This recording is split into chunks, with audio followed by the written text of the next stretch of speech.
Marcelino Requejo, yo me he dedicado a la investigación del fenómeno OVNI pues desde hace 40 y tantos casi.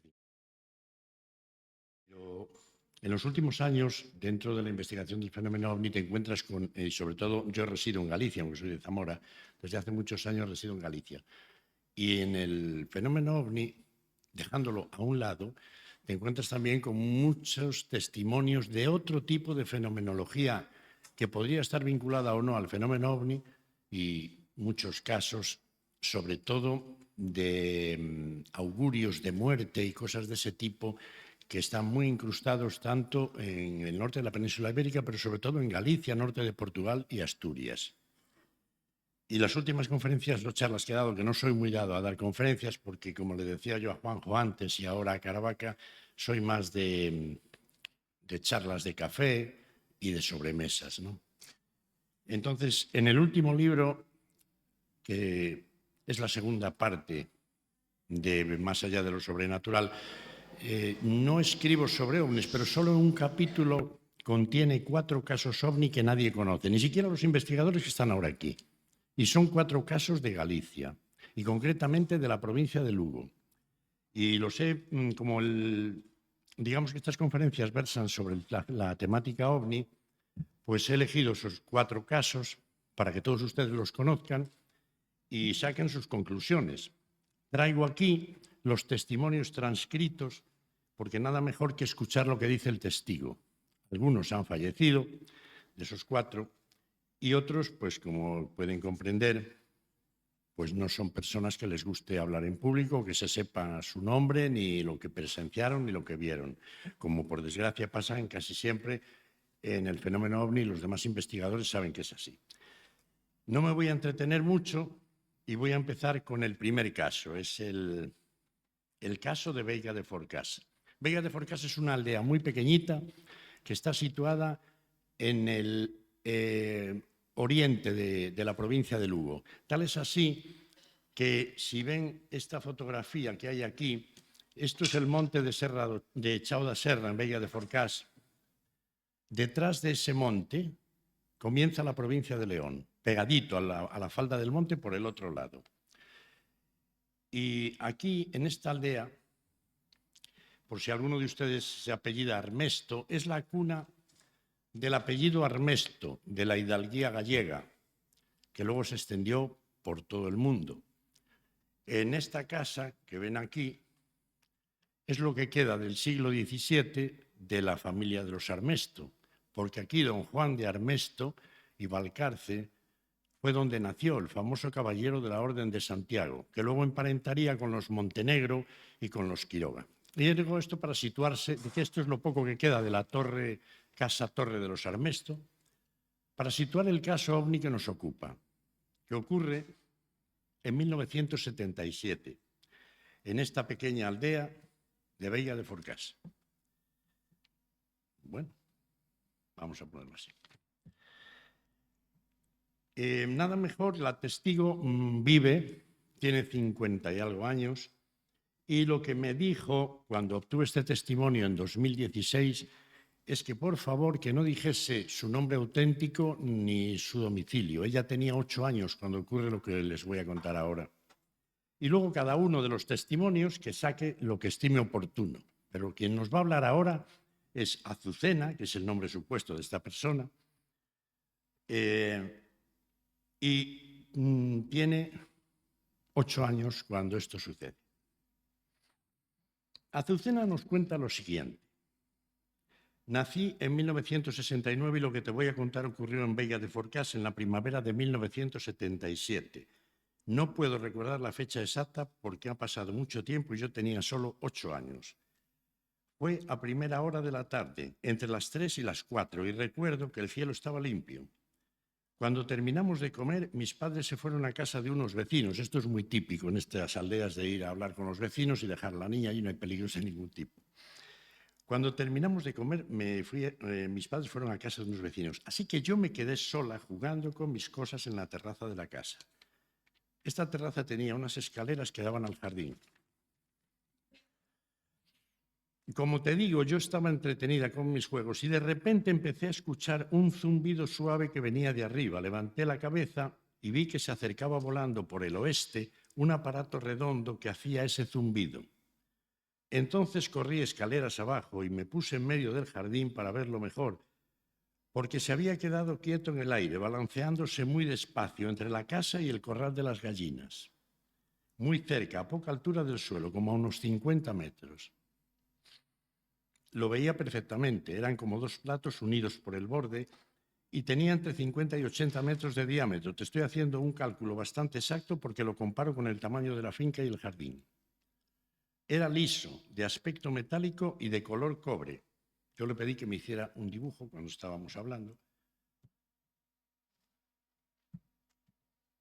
Ahora no me sale aquí, pero bueno, a ver. Ahí está. Este es el dibujo del frontal, según ella lo veía acercarse y quedarse quieto, y luego avanzó un poquito y pudo ver la parte inferior. Nos dice que tenía aspecto metálico de color cobre con un tono amarronado. No tenía ni remaches, ni agujeros, ni ventanas. Entonces se desplazó solo unos metros, siempre haciendo ese zumbido suave, y se situó justo encima de mí. Yo estaba impresionada al tener algo tan grande encima de la cabeza. Pude ver muy bien cómo era por debajo. Tenía un círculo oscuro, eso que veis ahí, es la parte inferior. Tenía un círculo oscuro en el centro, de varios metros de diámetro, y alrededor de ese círculo llevaba 5 o 6 luces blancas muy brillantes que estaban fijas, sin parpadear ni moverse. El disco tampoco se movía, ni giraba. Yo solo escuchaba ese zumbido. Bueno, aquí veis el dibujo que hizo. Dijo que le daba mucho temor tenerlo así, ella era una niña, y que lo único que se le ocurrió decirle es: oye, a mí no me metáis ahí, que yo no quiero subirme ahí. Le dije eso o algo parecido. El aparato seguía quieto, haciendo solo ese balanceo, hasta que de pronto salió disparado en dirección a León, es decir, hacia el monte que veis ahí. Salió de frente, en esa dirección.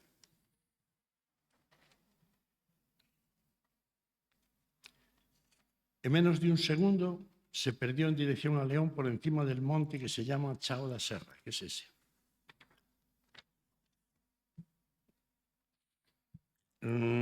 Tras la fugaz partida del OVNI hacia las tierras del Bierzo, lo que hace esta niña es sube otra vez las escaleras y se queda en la terraza de casa jugando. Pero según ella no habían pasado ni 2 minutos y cuenta lo siguiente.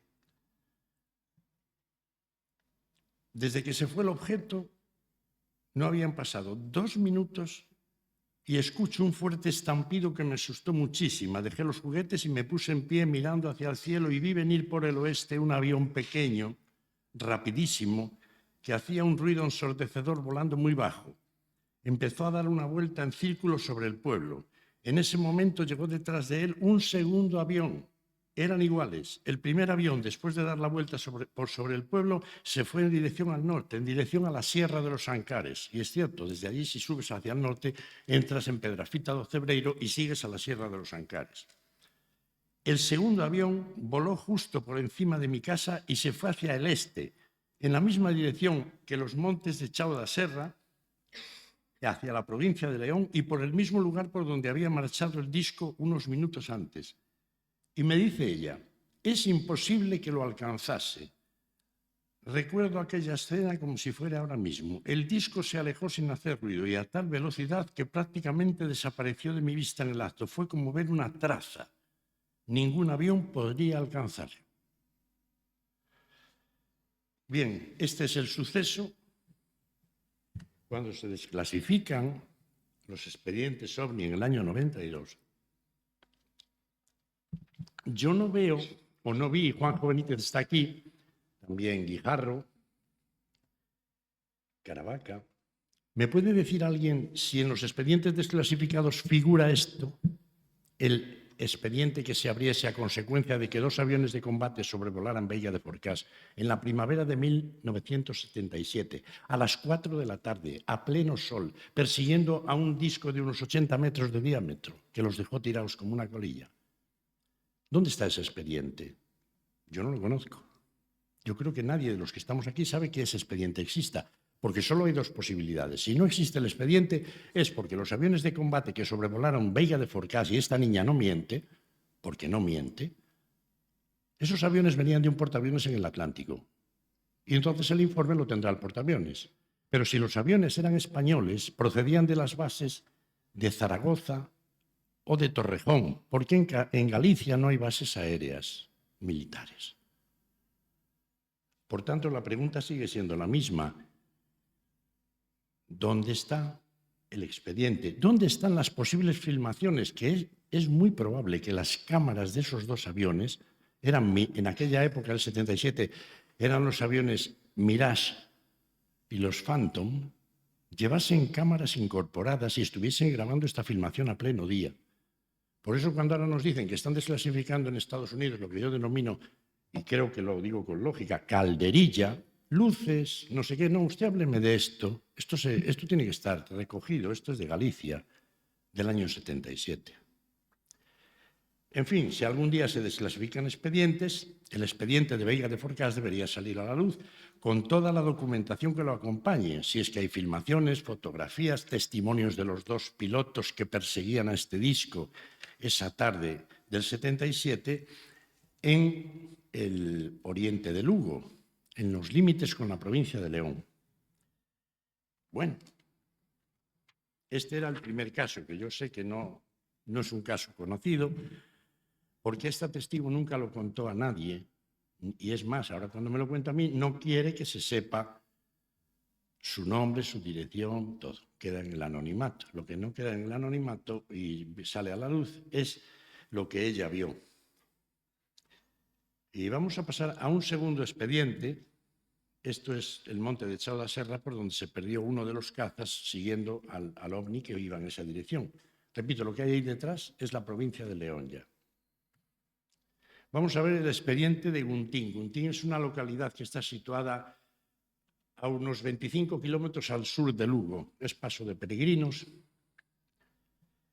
Y es curioso porque en una pequeña aldea cercana a Guntín, en el año 1889, se descubre, un campesino encuentra un miliario de la época de Roma.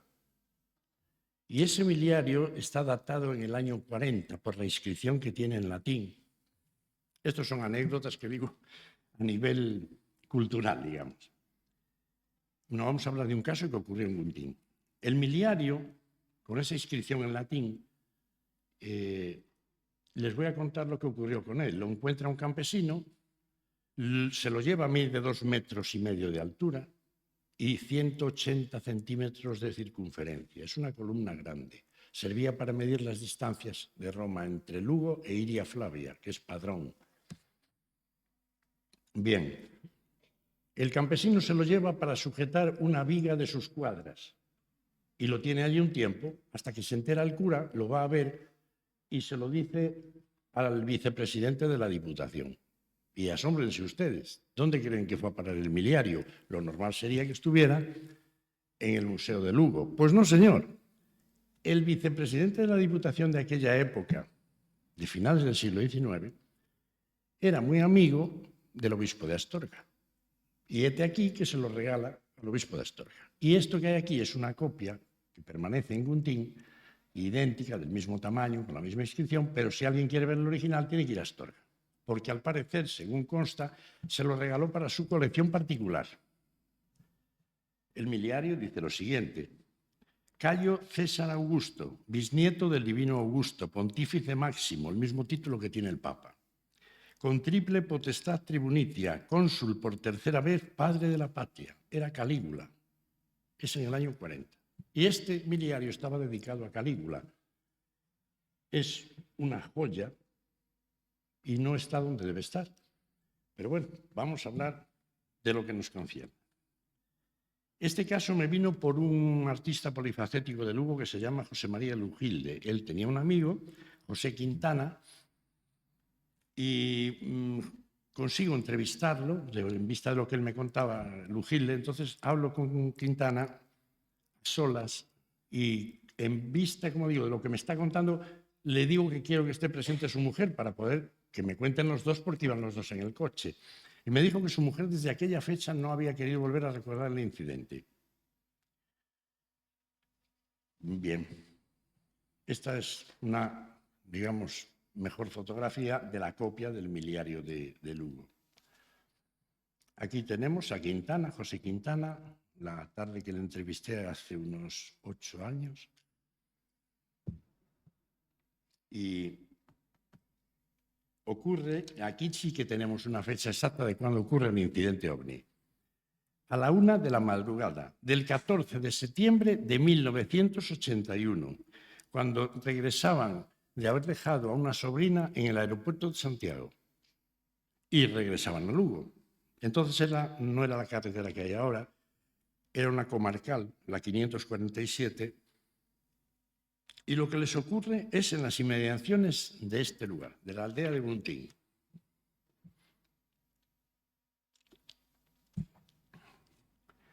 Al llegar al alto de Montecalvo divisamos a lo lejos una luz blanca muy potente que parecía estar parada más o menos sobre la vertical de Guntín, a unos 400 metros por encima del pueblo. Fíjense qué detalle da. Brillaba tanto que molestaba la vista. Se me ocurrió darle ráfagas de luz larga, pero a medida que nos acercábamos el brillo era tan intenso que me hacía llorar los ojos. De pronto la luz descendió en vertical a unos cientos de metros y se situó sobre los tejados de las casas de Guntín. Tenía la luz justo de frente y a no más de 1 kilómetro de distancia, y como el brillo me molestaba, me detuve junto a la antigua mina, apagué el motor y salí del coche. En ese momento la luz comenzó a ascender y el brillo bajó bastante hasta casi apagarse. Se fue acercando despacio hasta donde estábamos nosotros con el coche parado. Y ahora brillaba, pero muy poco.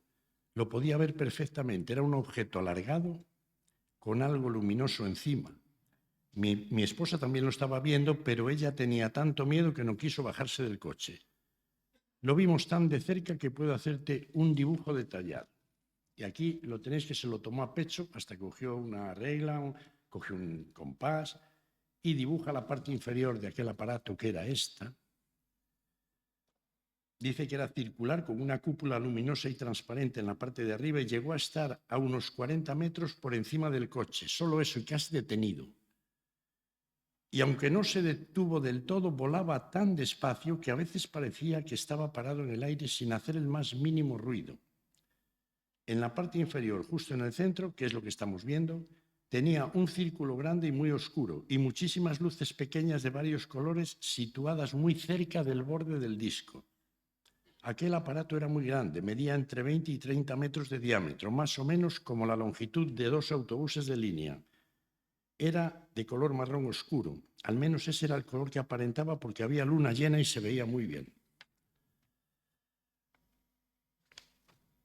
La cúpula de la parte superior era transparente y estaba iluminada por dentro con una luz amarillenta. Pude ver con nitidez a 3 individuos vestidos totalmente de negro y con ropas muy ajustadas. Estaban de pie dentro de la cúpula. Esto lo dibujó él. Y parecían estar mirando hacia nosotros. No se movieron en ningún momento, solo nos miraban. El objeto siguió su camino en dirección a Palas de Rey, pero con vuelo muy lento, y lo perdimos de vista. Lo que hizo José a continuación, que estaba como a 1 kilómetro ya de la localidad de Guntín, fue entrar en Guntín y fue al cuartel de la Guardia Civil. Pero su mujer le disuadió de que llamase a la puerta, les hiciese, porque ya era la 1 y algo de la madrugada, 1:15 por ahí. Entonces, estuvieron como 2 minutos allí detenidos y se marcharon. Una pena, porque hoy quedaría constancia de su testimonio, a lo mejor incluso con más detalles, porque esto ocurrió, como digo, en el año 81, y hoy tendríamos más detalles de lo que había ocurrido allí. Pero decidieron que por no molestar se marcharon para casa. Lo curioso es que ellos llegan a casa, cuando miran el reloj son las 3:30 de la madrugada. Si habían salido de Santiago sobre las 12:30, no era posible que un trayecto que normalmente lleva 1:30 lo hayas tardado 3 horas o algo más. Eso quiere decir que hay una parte del relato en la que ellos no recuerdan dónde estuvieron, no lo saben. No lo saben. Solo saben que no podría ser que fuesen las 3:00 de la madrugada, porque el tiempo que tardaron parados viendo el objeto pudieron ser unos 7 8 minutos, viéndolo con toda tranquilidad. Y luego en el cuartel de la Guardia Civil dice que no pararon ni 5 minutos porque su mujer le dijo que no molestase y para casa. Entonces hay 1 hora y media prácticamente que no se sabe dónde estuvieron. Ellos no tienen consciencia de eso y como con su mujer tampoco pude hablar porque parece ser que recordar aquello le pone muy mal cuerpo, lo pasó muy mal, pues lo hemos dejado así, lo que nos ha contado él. Lo curioso es que ya existía, si vieran este dibujo, el 18 de marzo del año 1950 tenemos el testimonio de Vilfredo Arévalo, que desde luego los investigadores que están aquí sí que lo conocen, ¿no? Y ocurre en la gobernación de Santa Cruz, en el lago argentino. Estamos hablando de muchos kilómetros de distancia de Galicia y 31 años de diferencia. Y lo que ve aquel hombre es una cabina de vidrio en la que hay unos señores arriba, hace un dibujo muy detallado que lo envió a la prensa de la época de los años 50, y esto ocurre en el 81. Este es el dibujo de la planta de perfil, digamos, hecho por nuestro testigo de Guntín, y esto es el dibujo que hizo Vilfredo del ovni avistado a casi 16.000 kilómetros de distancia. Año 1950. Yo aquí veo una cabina con unos señores dentro y ahí también 31 años de diferencia. Este caso de Guntín lo conocéis ahora. Yo lo publiqué en un libro que salió hace poco, pero hará un año. Vilfredo no podía conocer eso, porque no había ocurrido. Y este señor nunca le interesó el tema ovni ni nada. Lo único que le pasó en su vida fue esto, me hizo el dibujo, me contó la experiencia y ahí está. Como dice Juanjo Benítez, bien dicho, desde mi punto de vista las casualidades no existen. Demasiada casualidad. Vamos a entrar ahora en otro suceso. El aeródromo de Rozas, Lugo, primavera de 1986. Testigo José Luis Domínguez. No nos puede dar la fecha exacta, pero sí sabe que fue antes de ponerse el sol, poquitos minutos antes, era de día y eran aproximadamente las 8:15 de la tarde. Estamos hablando de la primavera de 1986 en las cercanías del aeródromo de Lugo. Esta es una vista aérea del aeródromo. En él podéis ver la única pista que tiene a la izquierda arriba. Estas naves marcadas en rojo por las parcelas del SIGPAC corresponden a los hangares de las avionetas. Y en la parte derecha hay unas instalaciones que son de nueva creación. Llevan unos años, pero no demasiados. Pertenecen a la empresa Indra y ahí se fabrican drones, lo cual lo ha convertido en un objetivo militar en caso de guerra. Bien, este señor, ahí donde pone Nacional 640, es la nacional que va de Lugo a Oviedo, tenía una finca muy cerquita de donde pone N640 y aquella tarde estuvo limpiando la finca, porque ya era primavera, él vivía en Lugo con su esposa, y lo que hizo, contra todo pronóstico, aunque esto a Juan José que le sonará que no es casualidad tampoco, nunca había hecho semejante cosa y no se le ocurrió otra que terminar las labores y a las 8 cogió el coche y en vez de venirse hacia abajo, hacia Lugo, no, avanzó un poquito y se metió ahí donde está ese triángulo, que es donde estaba él con el coche cuando ocurre el incidente, para ir a tomar un café a la cafetería del aeródromo. Le dio por ahí. Y según enfila desde la Nacional 640, como se ve ahí, y se sitúa donde está el triángulo, él para el coche ahí porque está viendo descender a la izquierda algo sobre un terreno cercano a los terrenos del aeródromo, que hoy son terrenos militares. Donde está ese círculo es donde ocurre lo que él ve descender. Y nos cuenta lo siguiente. Paré el coche y me bajé porque vi un aparato muy raro de color blanco grisáceo que bajaba del cielo en vertical a unos 80 metros de distancia. Era una finca, estamos hablando de día, era una finca situada a mi izquierda, fuera de los terrenos del aeródromo, porque esa finca, de donde está el círculo hasta la carretera, era privada antes. Hoy en día vais a ver que hay aquí, mira, estos son terrenos militares hoy en día. Ahí es donde aterrizó el objeto. Ahí donde está ese letrero.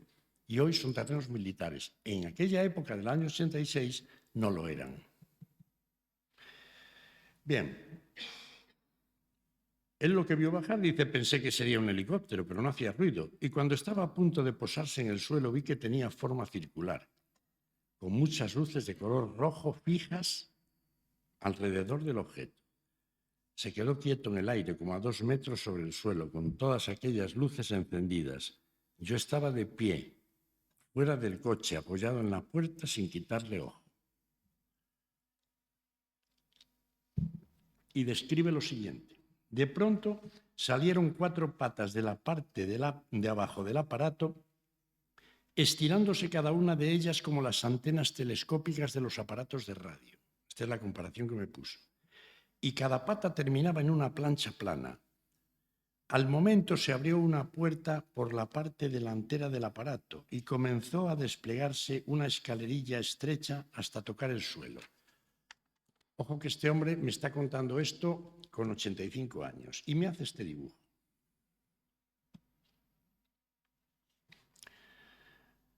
Dice, te aseguro que quedé paralizado, literalmente hablando, cuando comenzaron a bajar por la escalerilla en fila india un total de 6 individuos altísimos. Yo creo que tendrían algo más de 2 metros. Bajaban muy despacio y llevaban trajes plateados que parecían de una sola pieza, muy ajustados al cuerpo. Y en la cabeza tenían un casco muy ceñido, también de color plateado, que solo les dejaba ver la cara. Ahí sí que me asusté de verdad porque no podía moverme, solo mirar. Y al ver sus caras me entró pánico porque me di cuenta de que aquellos individuos no eran como nosotros, no eran seres humanos. Cuando ya estaban todos en el suelo, el que iba primero llevaba una especie de saquito blanco en la mano y se separó varios metros del aparato, seguido por otros 4 que llevaban algo raro en la mano, una especie de pala o palanca. Y se pusieron los 5 a excavar en el suelo con aquello y metían piedras y alguna planta en el saquito, a pleno día. Le pregunté a José Claro que por qué le parecía a él que aquellos individuos no eran seres humanos. Me dijo, el último en bajar se quedó inmóvil al pie de la escalerilla, mirando hacia mí. Y parecía que me estaba hablando, pero sin palabras, porque yo sentía en la cabeza una voz que me decía, ven, ven, acércate hasta aquí. Y yo decía, no, no, en alto. Y empecé a tener muchas ganas de ir hasta allí, pero no podía moverme de donde estaba. Ese que me miraba fijamente es al que mejor pude ver, el que estaba de pie en la escalerilla mirándolo a él. Llevaba el casco bien encajado en la cabeza, como ceñido. Tenía la cara alargada y la piel era de color algo verdoso y con escamas, los ojos muy hundidos y el morro y la nariz salidos hacia afuera. Era una cara muy desagradable, parecía la cara de un lagarto. Cuando terminaron de meter tierra y plantas en el saquito, todos ellos regresaron al aparato. Subieron los 5 muy despacio a la escalerilla y el último, el que me estaba vigilando, se dio media vuelta y subió también. En ese momento pude empezar a moverme y sentí hormigueo por el cuerpo. La escalerilla se recogió hacia arriba y también se replegaron las 4 patas. Entonces se cerró la puertezuela y el aparato se quedó en silencio flotando sobre el suelo, pero en un abrir y cerrar de ojos salió disparado en vertical y se perdió en el cielo. Aún no había oscurecido. Llegué al bar del aeródromo y pedí un café, pero no me atreví a decir ni media palabra de lo que acababa de ver. La gente que estaba allí parecía no haberse visto nada ni se había enterado de nada. Dijo que el aparato podría medir aproximadamente 10-12 metros de largo por unos 4 de alto. Era de color gris mate, un poco casi blanquecino, y en ningún momento escuchó sonido alguno. dice que todos los ocupantes que descendieron del aparato se miraron hacia él a medida que se iban dirigiendo con la bolsita a buscar un lugar donde escarbar, pero que ninguno de ellos se detuvo. Solo el último que salió es el que se quedó apoyado en la escalerilla mirando hacia él. De aquella el testigo tenía 55 años. Y la verdad es que es un hombre que yo le pregunté, nunca tuvo interés por el tema OVNI, ni se preocupó, ni ha leído nada de libros de referentes a esta temática, ni revistas. Ha estado siempre muy ajeno a este tipo de fenomenología. Tenemos también una experiencia muy similar, que es la de Gonzalo de Amarante en 1977, a las 12 de la mañana. Y nos habla este hombre, en Brasil, que lo que más le asustó fueron las 6 personas del aparato que él vio. 6 personas que viajaban en un aparato que describe de las mismas características que el dibujo que nos ha hecho José Luis. Dice que portaban en sus cabezas unas capuchas o cascos muy ceñidos, exactamente igual que lo que dice José Luis, y que recogían piedras del lecho de un riachuelo y las guardaban en una bolsa. Vaya casualidad, ¿no? Pero es que esto ocurría 9 años antes en Brasil. Y tenemos un caso que recogió Juanjo Benítez en La Punta del Iceberg, que es el caso del Cortijo Marchenilla, que también estuvimos hablando de esto ayer con Caravaca. Caravaca conoce muy bien este caso, muy bien. Era un transportista que se llamaba Juan González Santos y se encuentra... Caray, esto se nos apagó. Ahora me tenéis que poner la diapositiva aquí porque no sé cómo va esto. Bueno, ya está. Y este es el caso de Marchenilla. Estamos en el sur de España.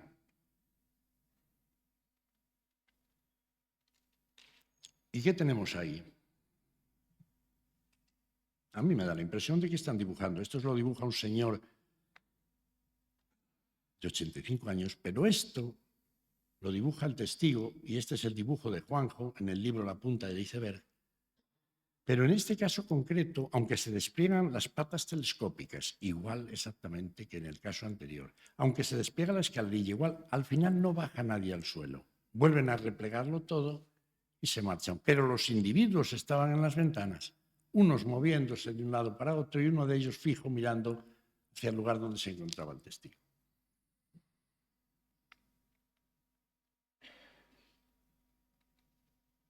La vestimenta de aquellos seres, en este caso, eran también trajes ceñidos comparados a los que llevaban los submarinistas, que eran, en este caso eran oscuros los trajes, pero en el caso de Guntín eran trajes plateados y el casco también era plateado. Es como si hubieran cambiado de vestimenta, pero como dice Caravaca, nunca se repite exactamente el mismo tipo de comportamiento o incluso el mismo tipo de vestimenta. En algunas ocasiones sí, en otras casi nunca.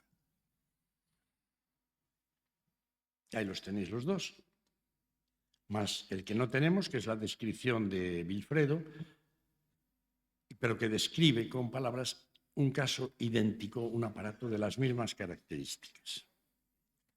No sé cómo vamos de hora. Bien, vamos a entrar en el último caso. Aquí sí que me tenéis que perdonar que os haga unas puntualizaciones, porque a lo mejor muchos de los que están aquí, yo tampoco en su momento lo sabía, lo que era... Estas son las instalaciones militares de Rozas. Y ahí, donde yo hice esa fotografía, es donde les quedó parado con el coche José Luis y donde está el disco posado ahí, esa marca blanca, es donde estaba el objeto que descendió, si estaba pegado a la carretera y a las vallas del aeródromo, en el caso de Rozas. El matadero de Intendencia de Vilalba, en Lugo. Febrero de 1947. Es muy importante, en este caso, que se quede con la fecha. Muy importante. Vamos a ver. Para los que no lo sepan, que yo repito, tampoco lo sabía, un matadero de intendencia funcionaron durante la Guerra Civil y funcionaron después durante los años 40 y un poquito de los 50, muy poco. ¿Qué era un matadero de intendencia? Pues mira, hay varios trabajos precisamente sobre eso. Trabajos universitarios muy interesantes, porque el caso se entiende bien si nos centramos en dónde ocurre lo que vais a escuchar, que desde luego es asombroso. La ganadería gallega durante el primer periodo del franquismo, crónica de un tiempo perdido del 36 al 60. Revista Historia Agraria, año 2000. Hace el artículo Alberto Martínez López. Bien. Y nos dice que durante la guerra se firmó un convenio en enero de 1937 entre las Federaciones Agrarias Católicas y la Intendencia del Ejército, mediante el cual se concedía a las entidades confesionales el monopolio del suministro de carne en el Frente Norte. A finales de los 40, nos dice Alberti, las salidas de vacuno de las provincias de La Coruña y Lugo rondaban las 100.000 cabezas anuales. No estamos hablando de una broma, ¿eh? Era un negocio tremendo. Luego hay otro trabajo, el negocio de la Guerra Civil en Galicia del 36 al 39 de Margarita Vilar de la Universidad de La Coruña. Y esta mujer y su compañera dicen, solo en el año 1938 se exportaron para abastecer al ejército 83.000 reses menores y 38.000 reses de ganado mayor que se tradujeron en 35 millones de kilos de carne. Y sirva como referencia que, por ejemplo, lo dicen Margarita y Elvira, que la ciudad de La Coruña consumió 9 millones de kilos de carne entre el 36 y el 39, solo la ciudad de La Coruña. La Intendencia Militar pagaba 2 pesetas por kilo vivo, lo que se tradujo en una riada de millones. Era un negocio redondo que llevaban las federaciones católicas, a las que se les había hecho el contrato. Y de todo esto se deduce que parte de ese intervencionismo estatal que había durante la Guerra Civil y la década de los 40 funcionaba a través de la Intendencia del Ejército. Pero en la cuestión de la carne, de la distribución, eran los mataderos de Intendencia del Ejército. Finalidad que tenía en los años de posguerra, obtención, almacenamiento, distribución y evacuación de víveres. De ahí a la importancia de estos mataderos, cuya supervisión, quedaros con las palabras, y control, dado el dinero que se estaba moviendo, estaba aquello controladísimo por los militares, estaba en manos del ejército. Durante los años 40, después de la guerra, estaban funcionando en Galicia a pleno rendimiento 2 mataderos de intendencia. Uno es este, el matadero de Intendencia de La Coruña. Grande, ¿eh? Y otro es este, lo que queda de él, de una parte de las instalaciones del matadero de Intendencia de Camporredondo al norte de Lugo, en Vilalba. Y aquí, en este matadero que estáis viendo, es más grande, pero lo que queda hoy en día en pie es prácticamente nada, poca cosa. Es donde ocurrieron los hechos. El testigo, Francisco Fandiño, falleció en 2023 con 92 años. A mí me contó lo que vais a escuchar en el año 2017. Él trabajó como ayudante en el matadero de Intendencia de Villalba, es decir, un lugar controlado por los militares y muy vigilado porque había que llevar un control muy estricto de lo que entraba y salía allí, y mucho de lo que entraba, de lo que salía, perdón, iba destinado al matadero de La Coruña. Desde allí se distribuía a Vigo y a otras ciudades de Galicia y aparte de Asturias y de otros sitios. Y él nos va a contar lo siguiente. Se llamaba Camiño de Camporredondo, el lugar donde se encontraba y se encuentran estos restos que aún se pueden ver hoy en día. Mi padre era el encargado de la sala de despiece del matadero militar de Intendencia de Villalba, y cuando cumplí los 16 años me llevó a trabajar allí con él para que fuera conociendo el oficio. Es decir, empecé a trabajar a principios de 1947, con 16 años, siendo todavía un crío. Eso era lo normal entonces. Y continúa. Allí se realizaba el despiece de carne de vacuno y porcino, se preparaban jamones y se elaboraban otros productos como salchichones y chorizos. Decían que una parte de la carne se enviaba directamente al matadero de Coruña, porque la fábrica de Villalba dependía de la Intendencia de Coruña. Otra parte de los productos de carne se enviaban a otros lugares de Galicia y de España. El control del matadero lo llevaban los militares. Y cuando estos lo dejaron sobre el año 1950, pasó a manos de propietarios, de sus propietarios. Este matadero fue conocido en Villalba como la choricera de Camporredondo. Lo que te voy a contar, sí que les ruego que presten mucha atención, porque el caso es verdaderamente asombroso. Más por la fecha incluso en la que ocurre. Lo que te voy a contar ocurrió en febrero de 1947, pues yo comencé a trabajar en enero y esto pasó como un mes después. He calculado que entre el 8 y el 12 de febrero del 47. Un día sobre las 9 de la noche estábamos en la sala de despiece, mi padre, que era el encargado, otros 3 operarios y yo. De pronto, él tenía 16 años, no lo olvidemos. De pronto se sintió ruido en la puerta, como si alguien quisiera entrar en la sala de despiece, pero la puerta no se abría.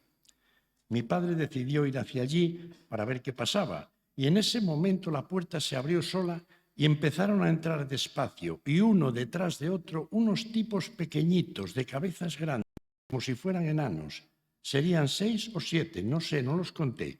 Nos quedamos todos paralizados en donde estábamos. No podíamos mover ni un dedo, solo podíamos mover los ojos.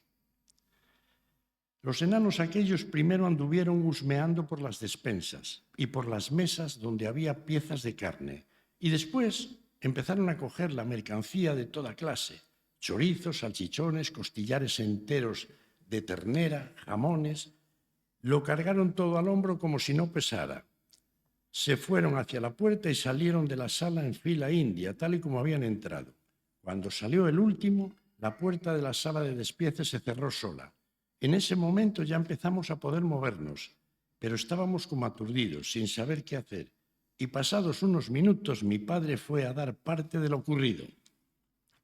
A los militares, por supuesto, encargados del matadero.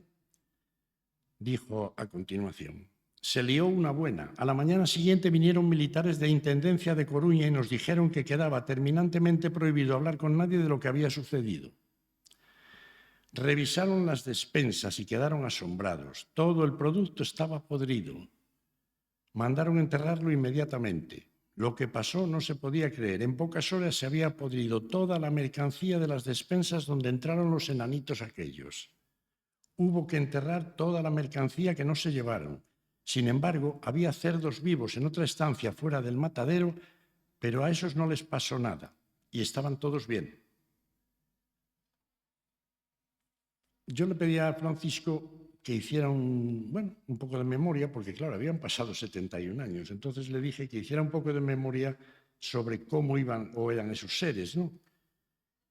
Y repitió lo mismo, que eran como enanos, 6 o 7, no recuerdo cuántos, de 1 metro de altura o algo menos. Es que imaginarse a un individuo de echarle 90 centímetros que esté cargando con un costillar de una ternera, pues sí, pues que como que vamos. Pero claro, ya dijo que los cogían así, como si no pesaran, como si no tuvieran peso. Tenían la cabeza enorme, la piel era de color cobrizo, las orejas grandes y la cara arrugada, parecían viejos. Algunos de ellos iban descalzos, no recuerdo si 2 o 3, y los otros llevaban unos zapatos muy raros, no te sabría decir cómo eran, parecían alpargatas o algo así. Los otros descalzos, como te digo, pero no recuerdo cómo eran los pies, no lo sé. Y bueno, pues este es el incidente del matadero, que Francisco Fandiño no me supo decir o darme más detalles sobre estos señores que entraron allí.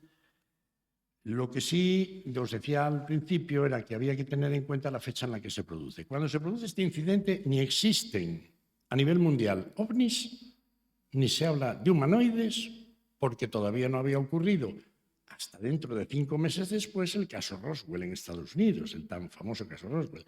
Todavía no había ocurrido el avistamiento de Kenneth Arnold en el Monte Rainier, que vio los platillos aquellos en junio. Estamos hablando de febrero. Y todavía no había sucedido, y esto sí que es importante, el caso de Próspera Muñoz en Jumilla, 2 niñas, ella y su hermana, en la que estando en una pequeña alquería en el campo, aparecieron unos seres que bajaron de un aparato, pequeñitos cabezones como estos, entraron allí, estuvieron tocando todo, entraron por la despensa donde tenían los tarros de cristal con judías y garbanzos y muchas cosas. Y después Cuando fueron a utilizar eso, toda la mercancía que tenían, estamos hablando a 1000 kilómetros de Galicia, y 4 meses después estaba podrida, igual que en el caso de Villalba. Donde entraron esos enanitos se pudrió toda la mercancía. En el caso de Jumilla, donde entraron los enanitos, se pudrió toda la mercancía.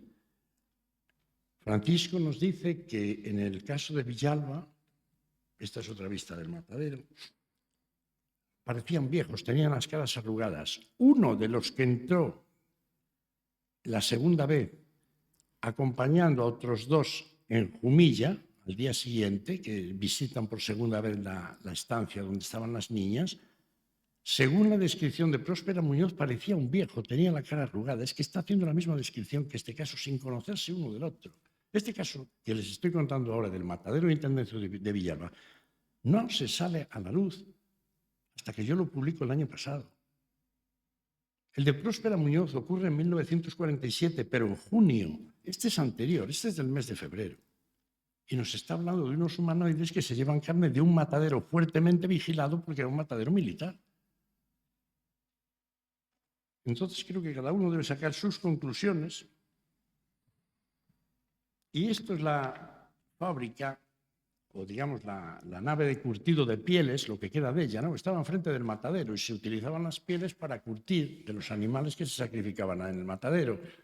Me cuenta una anécdota que él no le da importancia ninguna, pero que, bueno, yo la he puesto aquí para finalizar. Dice que cuando pasó lo de los enanos y la carne en el matadero, ocurrió algo muy curioso cerca del matadero, es decir, enfrente, a 80 metros, está al otro lado del camino.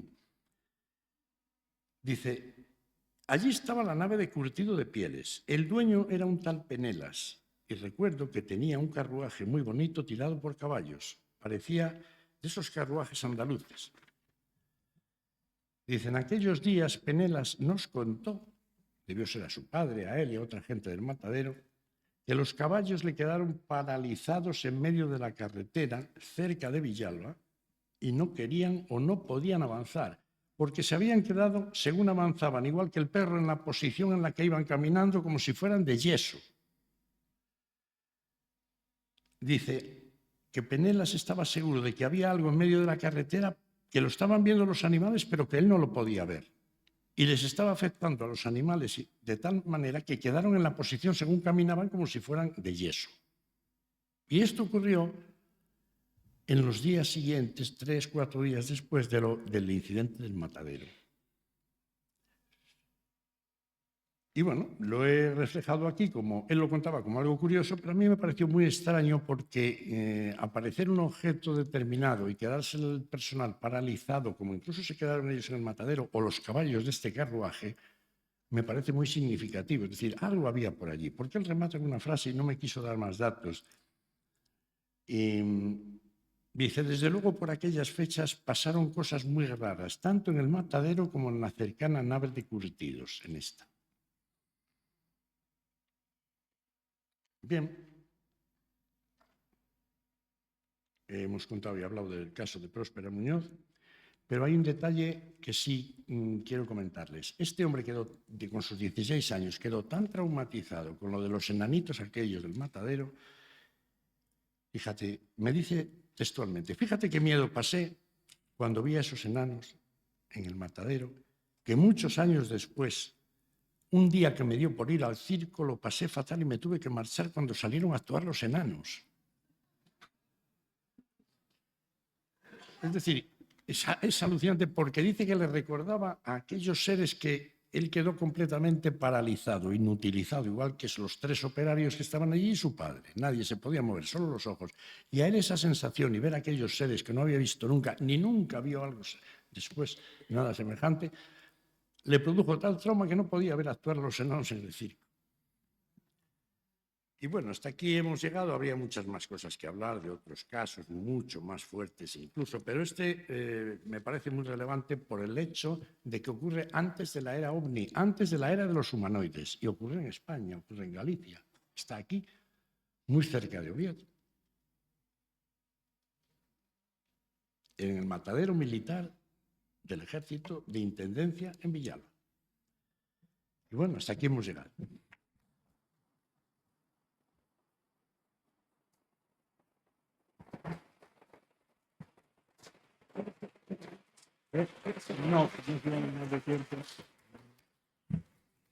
Vale, vamos a hacer un descanso de 5 minutos y seguimos con Josep Guijarro.